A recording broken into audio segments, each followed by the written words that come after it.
Salut à tous, c'est MrJulien24, nous nous retrouvons aujourd'hui pour une nouvelle vidéo. Ça faisait longtemps, mais ici on est parti pour un petit tutoriel. Alors vous pouvez voir que je suis sur Ubuntu.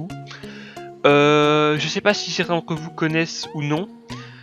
C'est vraiment un système très performant et beaucoup plus léger que Windows, je pourrais dire. Je m'en sers grâce à mon école, c'est-à-dire que pour écrire en LaTeX, pour programmer en LaTeX, pour utiliser les commandes sur Ubuntu, les commandes donc non plus DOS mais les commandes GNU, j'ai dû installer Ubuntu, je me suis mis en dual boot et c'est vraiment très utile et c'est donc le sujet de ce tutoriel, comment faire pour installer un dual boot sur Linux, donc pour avoir Windows 10 et Ubuntu. Ici je suis en Ubuntu 15.10 et en Windows 10 Pro 64 bits et donc je vais vous montrer tout ça juste après. Je vais d'abord vous faire une petite présentation d'Ubuntu. Donc comme vous pouvez le voir, je sais pas si vous connaissez, mais normalement c'est assez basique, hein. Normalement tout ce qui est de base vous devez connaître. L'avantage d'Ubuntu déjà, c'est qu'il n'y a pas de driver à installer par rapport à Windows. Sur Windows vous devez installer des drivers, ce qui est assez embêtant. Ici ça se fait tout seul, pas besoin de driver, juste un seul driver. Donc vous pouvez voir ici additional driver, j'ai dû installer un seul driver pour qu'il prenne en charge mes 3 écrans. Il faut savoir que je suis en triple screen, donc j'ai mon écran principal en 23 pouces, j'ai un petit écran, un vieil écran 17 pouces et j'ai ma télévision en 72 pouces et il a pris tout ça vraiment très correctement, rien qu'en mettant using NVIDIA Binary Driver, ici la dernière version. Il faut savoir que quand vous démarrez au départ, il est mis en x.org xserver, donc le display par défaut de Ubuntu. C'est le seul driver que j'ai dû installer et comme ça il prend en charge mes 3 écrans, si ça peut vous être utile. Après normalement la plupart des gens ont 1 ou 2 écrans et ça fonctionne de base sur Ubuntu. Sinon niveau application, j'ai installé les applications principales que j'utilise, c'est-à-dire Spotify pour écouter la musique, Synology Assistant qui me sert pour accéder à mon NAS. J'ai FileZilla, j'ai VirtualBox, j'ai LaTeX. Donc LaTeX, c'est, pour ceux qui ne connaissent pas, c'est comme Word en beaucoup mieux. C'est Word sur Ubuntu et ça sert donc à écrire des documents vraiment très propres. Je peux vous montrer ça sur le site d'un ami. Si par exemple vous allez sur le site de Terenzio Agostino, c'est un ami de ma classe. Lui, il fait tout en LaTeX. Je vais essayer de vous trouver un de ses rapports pour vous montrer. Oui, par exemple ici. Voilà, ça c'est un rapport en LaTeX. Alors, comme vous pouvez voir, c'est moins coloré que sur Linux, mais c'est vraiment quelque chose de très propre. C'est-à-dire que quand vous trouverez un truc sur internet ou sur un truc en informatique, ce sera surtout codé en LaTeX. Disons que c'est quelque chose de beaucoup plus propre et moins kitsch, disons, que sur Word. Après, je peux vous dire que moi, en LaTeX, j'ai un peu de mal. Je préfère vraiment Word pour l'instant. D'ailleurs, mon CV, vous pourrez le voir, il est toujours... Enfin, je sais pas, non, vous ne pourrez pas le voir en fait. Mais mon CV, je le fais toujours en Word parce que je ne suis pas du tout habitué au LaTeX et que je trouve quand même la présentation sur Word bien plus colorée et bien plus conviviale. Après, c'est chacun son choix, mais je trouve que pour un TFE ou quelque chose comme ça, c'est vrai que le LaTeX est vraiment pas mal. Donc si vous voulez en savoir un peu plus, vous devez juste taper LaTeX comme ceci et vous pourrez donc trouver les informations que vous voudrez. Ouais, c'est vraiment un éditeur de texte très performant. C'est pas vraiment un éditeur de texte, c'est un petit peu de programmation, mais bon, renseignez-vous, vous verrez, c'est vraiment quelque chose de pas mal. Donc voilà, alors pour ce qui est de la présentation d'Ubuntu, c'est terminé ici. Je vais vous montrer, enfin je vous ferai une présentation un peu plus profonde si vous me le demandez dans une autre vidéo. Et ici on va donc passer à l'installation du dual boot Windows 10 Ubuntu.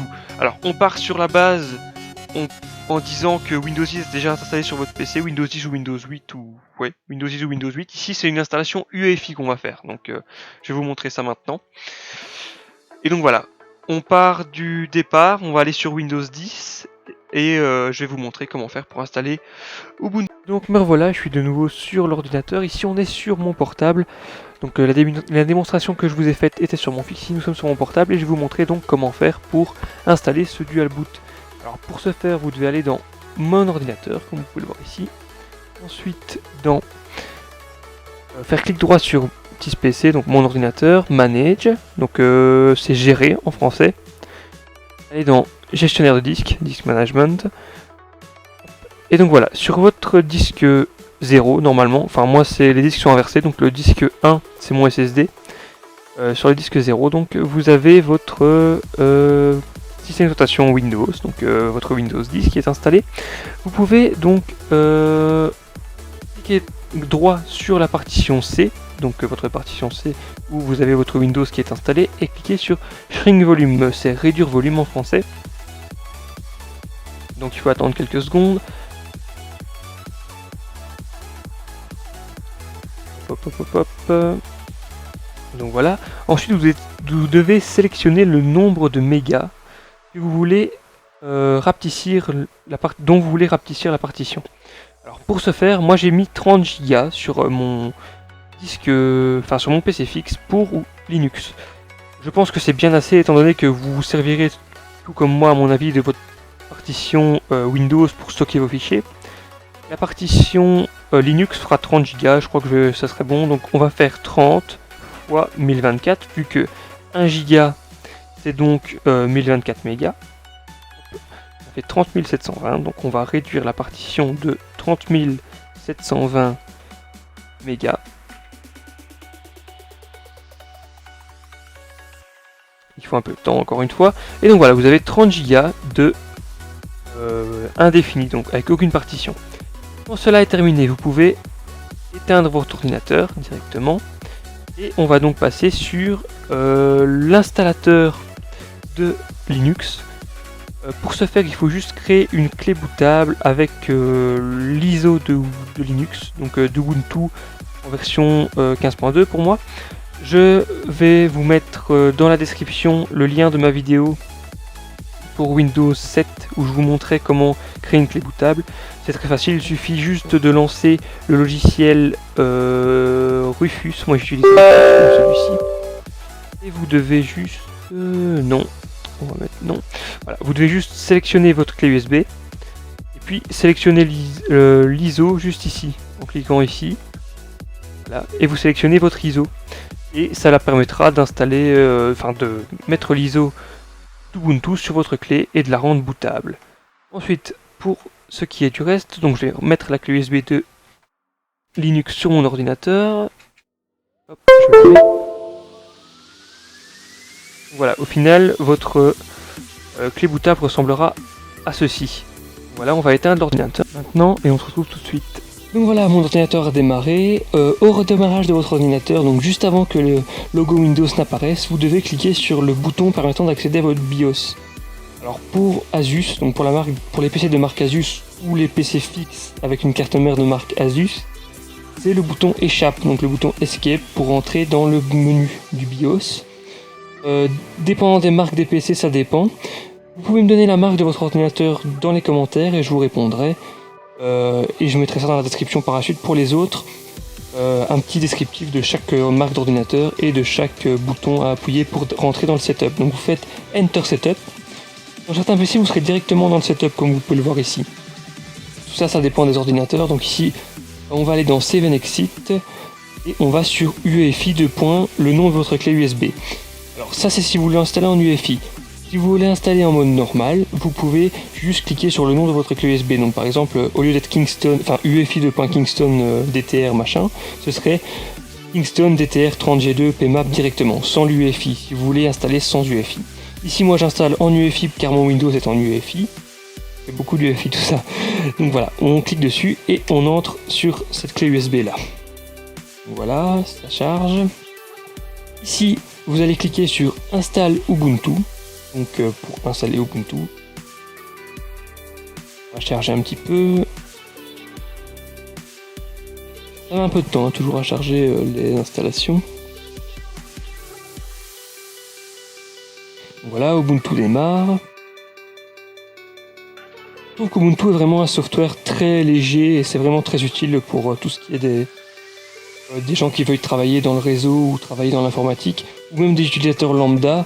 C'est vraiment un programme et un utilitaire très léger et très propre pour travailler, quoi. C'est vraiment plus léger que Windows et plus propre que Windows. Donc voilà, ici on va sélectionner la langue française. français. Continuer. Voilà, ici on va pas se connecter à internet, on va rester. Je ne souhaite pas me connecter à un réseau Wi-Fi pour le moment. Se connecter à un réseau Wi-Fi, ça sert juste à faire les mises à jour, mais les mises à jour on pourra faire par la suite. Je trouve que c'est beaucoup plus propre et beaucoup mieux de les faire par la suite, comme ça il y a moins de risques de bugs pendant l'installation. On va cliquer sur continuer.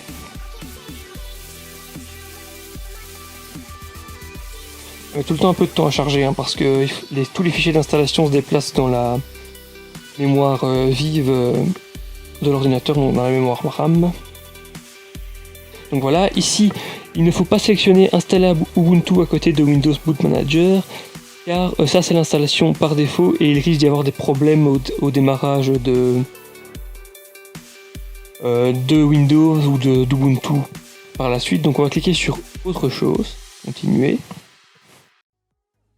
C'est en train d'analyser les disques durs. Un peu de temps quand même. Donc voilà, les disques durs sont chargés. On va donc dans le disque dur B comme sur Windows, donc le disque dur 2, et nous avons donc l'espace libre qui est ici. Ensuite on va créer des partitions. Donc on va faire le petit plus quand on est bien posé sur l'espace libre. Et ici on va créer 3 partitions. Donc la première partition sera 15 Go. Donc 15 360 mégas. Oula, j'y arrive avec ça, c'est mieux. Il n'y avait pas d'appuyer sur le numlock, donc 15 360 mégas. On est en système de fichiers ext4 et on laisse primaire et début de l'espace. Pour le point de montage, on met juste le slash et on fait OK. Voilà, ça c'est pour les fichiers de démarrage d'Ubuntu. La partition s'appellera slash. Ensuite, on va créer une nouvelle partition qui, elle, fera 10 Go. Donc c'est pour la partition home. Et cette partition-là, donc 10 Go, 10 x 1024 de mémoire, c'est pas compliqué, je vais rajouter 2 0, 10 240. On va créer une partition de 10 240 mégas. En primaire, début de l'espace également. Et en point de montage, on va mettre ici slash home. Donc pour les fichiers et les programmes de l'utilisateur. On fait OK. Ça va créer la partition. Ça prend un petit peu de temps. Donc voilà, la partition est créée.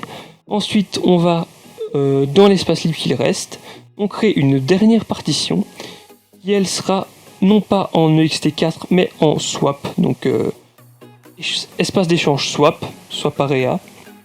Cette partition là servira elle à stocker tous les fichiers qui ne peuvent pas être stockés dans la mémoire RAM ou pour au contraire libérer la mémoire RAM.